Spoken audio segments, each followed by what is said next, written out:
साहित्य निधि में सुनिए सुप्रसिद्ध कथाकार डॉक्टर अरुणा सीतेश की लिखी हुई उनकी कालजयी कहानी तीसरी धरती। यहाँ सब कुछ ठहरा ठहरा सा ही रहता है। यहाँ रहने वालों की ज़िंदगी की तरह है। किसी को किसी भी बात की जल्दी नहीं। यहाँ से कोई दफ्तर नहीं जाता, कोई स्कूल की बस पकड़ने नहीं भागता, कोई घड़ी की सुइयों से होड़ लगाता हुआ नाश्ता नहीं निगलता, कोई भागदौड़ नहीं, कोई चिंता नहीं।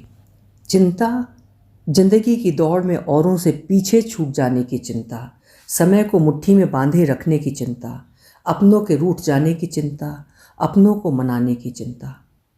अपने जिंदगी के इस लंबे सफ़र में अपने कहे जाने वाले न जाने किस मोड़ पर बिछड़ गए।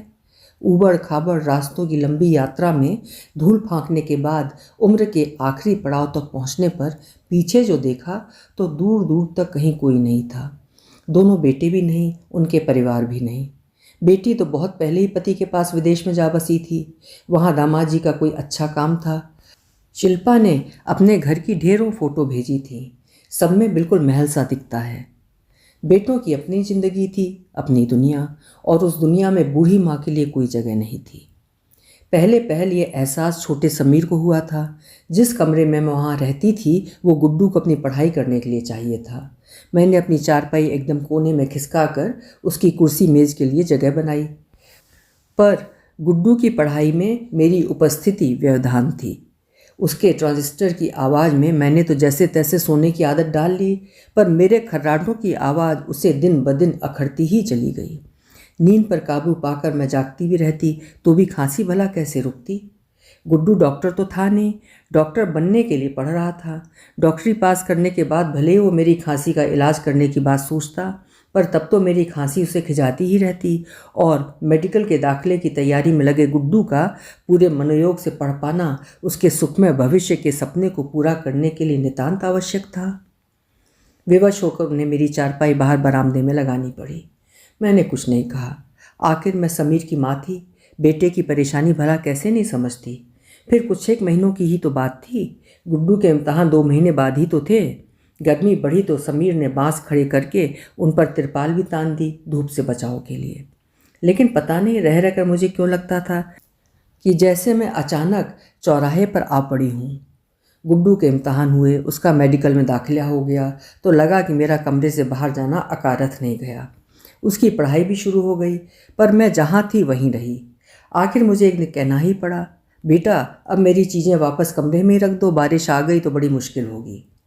तब रमा ने बताया कि डॉक्टरी की पढ़ाई कितनी मुश्किल होती है, और किसी भी तरह की रुकावट पढ़ने लिखने में आ जाए तो सब बेकार। एक तरफ चारपाई और तिपाई पर 2-4 दवाई की शीशियों और ऐसी ही कुछ और चीज़ों के होने से गुड्डू को क्या परेशानी हो सकती है, मेरी समझ में नहीं आया। अब मैं ठहरी पुराने ज़माने की, खास पढ़ी लिखी भी नहीं। हमारे समय में तो चिट्ठी पत्री बाँचना और रामायण पढ़ लेना ही काफ़ी समझा जाता था। इससे आगे की कभी ज़रूरत भी नहीं पड़ी। बच्चों की पढ़ाई पहले तो इनके बाबूजी देख लेते थे, बाद में एक मास्टर जी आने लगे। अच्छा ही पढ़ाते होंगे, क्योंकि तीनों बच्चे क्लास में हमेशा अव्वल ही रहे। पर समीर बताता है कि तब की और आज की पढ़ाई में बहुत अंतर आ गया है। खैर बात तो सच है। आजकल के बच्चों की तरह उन दोनों कहाँ किसी के 100 में से 90 और 95 नंबर आते थे। बड़े भैया के कुल मिलाकर 65 आए तो दादी ने मोहल्ले भर में लड्डू बंटवाए थे। रमा आए दिन गुड्डू की पढ़ाई की बातें बताती रहती थी।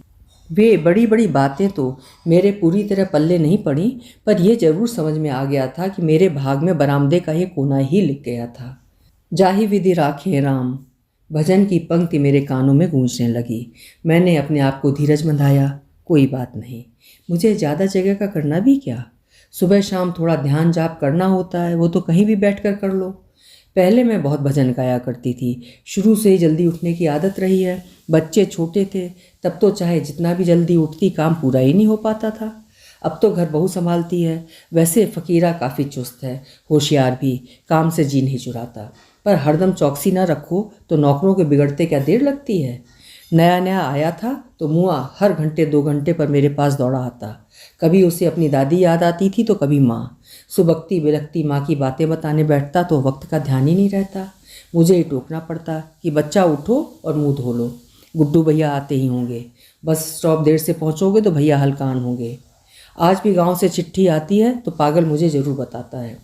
रोना धोना तो अब नहीं रहा खैर, पर घंटा आध घंटा उदास उदास सा जरूर डोलता है यहाँ वहाँ।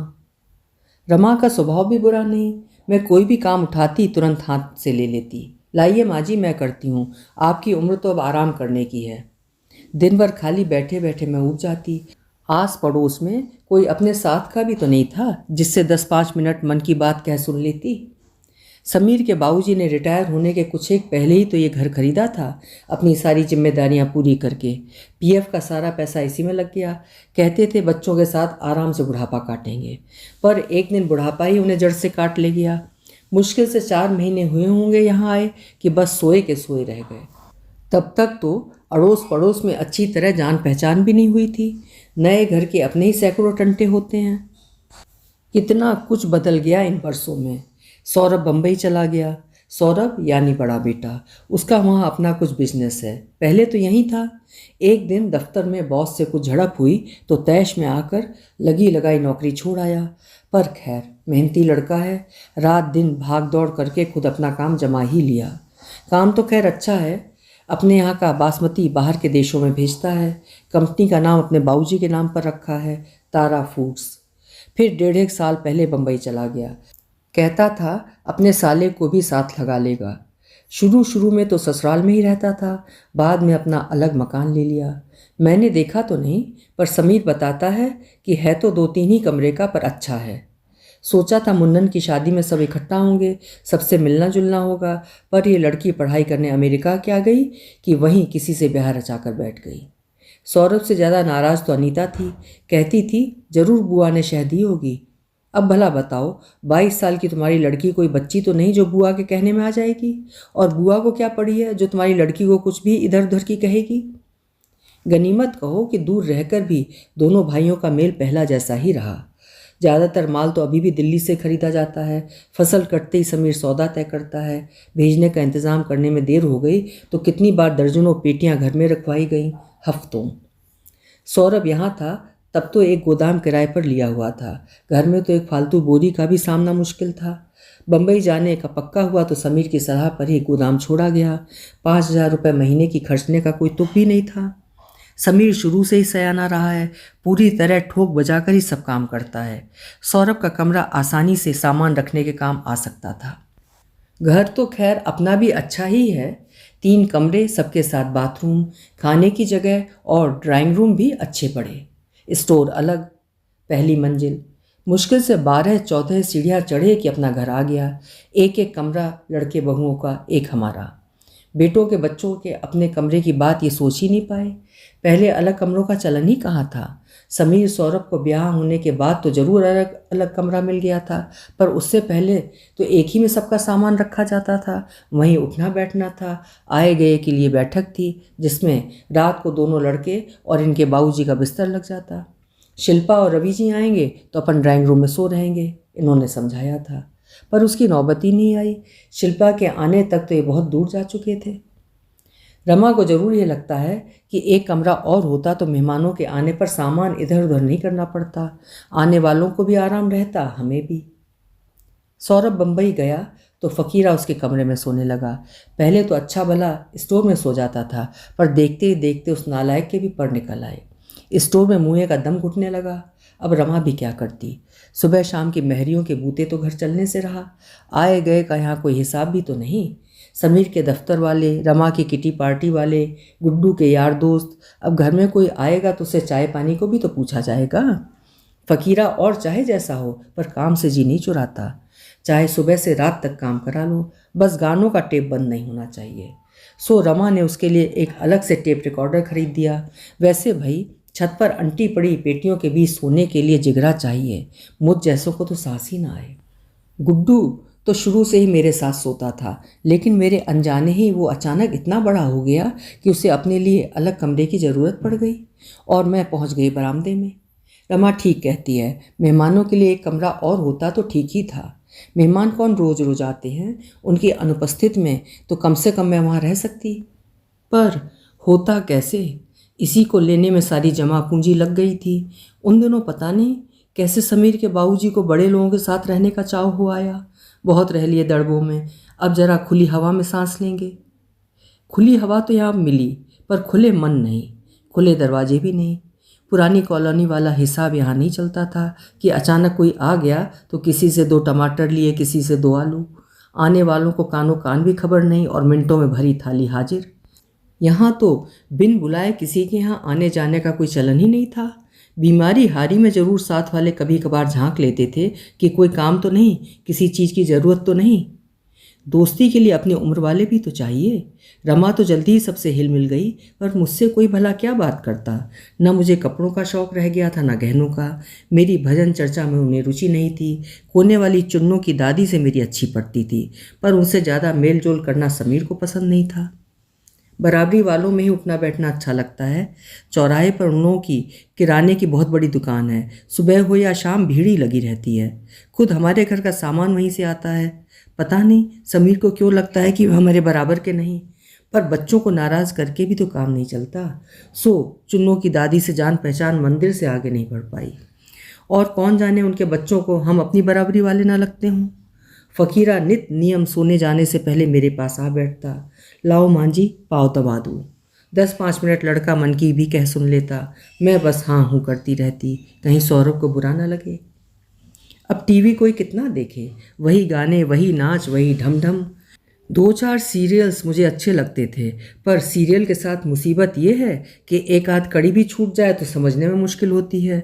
और संयोग ही कह लो कि सीरियल वाले दिन ज़रूर कोई ना कोई आ ही जाता।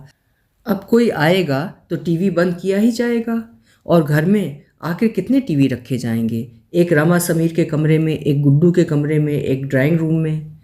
समीर ने 1-2 बार कहा भी, माँ के लिए भी एक छोटा सा टीवी ले आते हैं। मैं नहीं मना कर दिया। बरामदे में मेरी चारपाई मुश्किल से आ पाती थी, टीवी कहाँ अटता। लड़के ने सोचा, कहा यही बहुत है। अब मंदिर में कितना वक्त कटे। सुबह तो चलो फिर भी 1 घंटा लगा लो, पर शाम को आरती के बाद भला कहाँ तक खींचो। वक्त का भी जवाब नहीं। जब बच्चे छोटे थे उनकी पढ़ाई लिखाई थी, धमा चौकड़ी थी, उनके बाबूजी का दफ्तर था और दूसरे भी 1000 काम थे। तब तो जाने कहाँ पलक झपकते निकल जाता था। और अब जब मुझे फुर्सत ही फुर्सत है तो जैसे इसे भी कहीं जाने की जल्दी नहीं। मरे को ठेलना पड़ता है, खिसको भई आगे बढ़ो। भजन गुनगुनाने में कुछ देर मन लग जाता था। इनके बाबूजी कहते थे, भगवान की टेर सुनकर जगो तो सारा दिन अच्छा बीतता है। पर एक दिन गुड्डू कहने लगा कि दादी आप इतना ज़ोर ज़ोर से गाती हो कि मेरी नींद टूट जाती है। रात में 12-1 बजे तक लड़का काम वाम ख़त्म करके सोता था। सुबह भी कच्ची नींद में जाग जाएगा तो सेहत पर कितना ख़राब असर पड़ेगा। तब से भजन गाना भी छोड़ दिया। बस कभी कभी मन ही मन चुपचाप गुनगुना लेती थी। एक दिन बिजनेस के सिलसिले में सौरभ आया। काम तो खूब अच्छा चल रहा है, पर कहता है घर बहुत छोटा है। ये सौरभ छोटा था तो कहा करता था कि अम्मा हमेशा मेरे साथ रहेंगी। बहुत हिला जो था मेरे से, पर अब घर ही इतना छोटा है कि वो क्या करे बेचारा। दोनों भाइयों में पता नहीं उस बार क्या बात हुई, पर एक दिन तो करीब करीब सारी रात ही दोनों बतियाते रहे।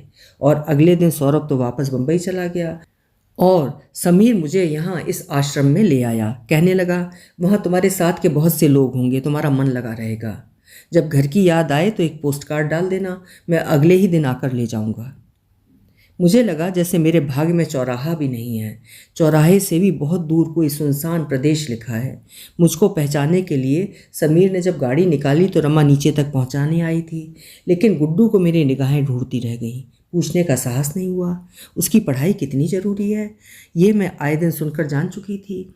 सामान रखने के बाद फ़कीरा मेरे पैरों में झुका और फिर सुड़कती नाक पहुँचता बिना कुछ कहे सीढ़ियाँ चढ़ गया।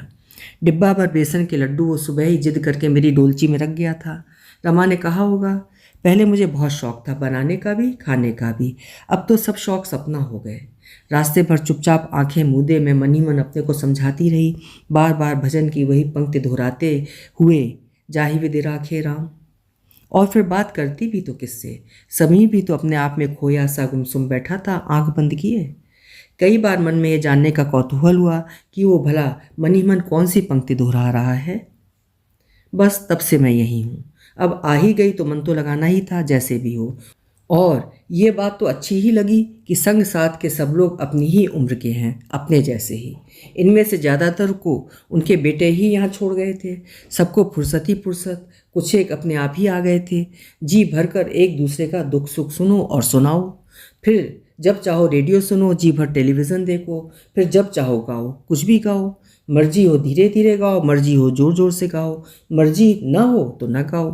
कोई टोकने वाला नहीं है, अपनी मर्जी के मालिक हो, जो चाहो करो। पूजा पाठ के लिए भी कोई रोक टोक नहीं थी, ना ही भजन गाने पर कोई बंधन।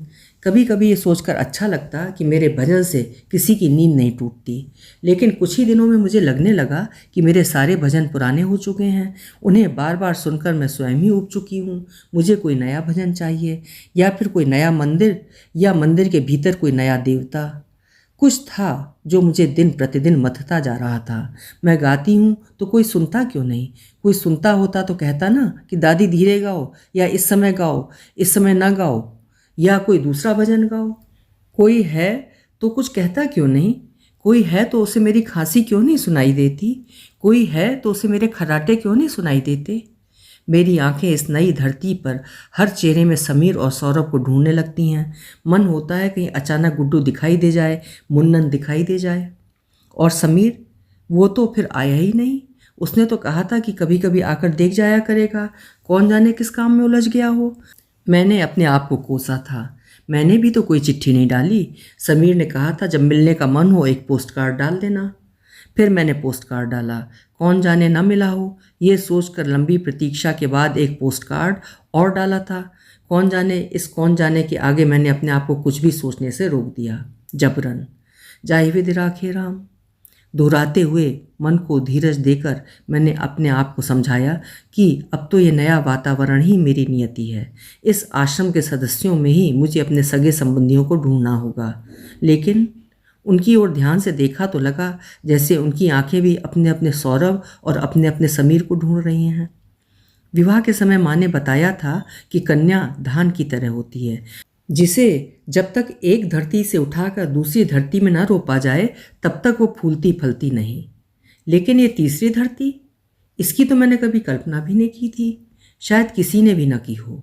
ये तीसरी धरती जहाँ फूलने फलने के बाद कन्या को सूखने के लिए डाल दिया जाता है, सूखते रहने के लिए। अभी आप सुन रहे थे डॉक्टर अरुणा सीतेश जी की लिखी हुई कहानी तीसरी धरती। उनकी ये कहानी साहित्य अकादमी से प्रकाशाधीन हिंदी लेखिकाओं की कालजयी कहानियों के संग्रह के लिए चुनी गई थी।